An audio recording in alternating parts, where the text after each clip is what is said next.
Long before we ever called it Missional Church, already there was an interest in Mennonite church circles, or Conference of Mennonite circles that we'd call it then, about how do you take this faith that we have and personalize it and live it out on a day-to-day basis. That's been part of our makeup of who we are. And so the word we now have, or the label we now have of Missional Church, but before that, even in 1990 when I came on, Jake Talitsky was talking to me about how do we take this and make it meaningful so that each person understands that they are a minister, they are a missionary. And a number of our congregations around British Columbia then actually had that in their bulletins, that, ministers and missionaries of the congregation. I still see it from time to time in churches. And so this was a precursor to what we were trying to do.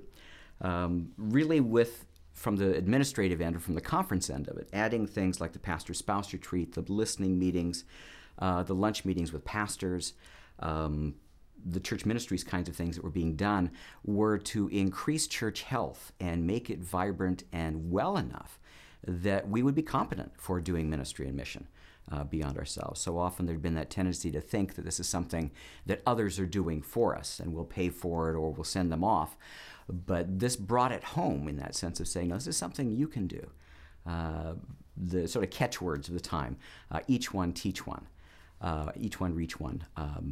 Churches planting churches. All of those were aimed again at this idea of bringing this back, not to a conference doing this, though very much initially, evangelism, church development, and church ministry to a certain degree were both involved in being the initiators, the incubators, the facilitators for this kind of stuff. But the hope and the goal was to get it lodged in congregations.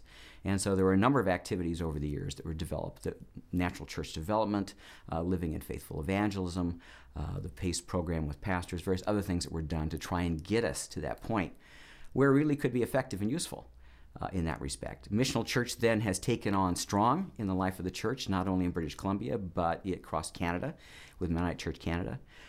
It was fun in my years with Mennonite Church to work with the Canadian office in working on missional church training, and got involved in some of that. And it was fun then to bring some of those materials back to BC and apply them here too.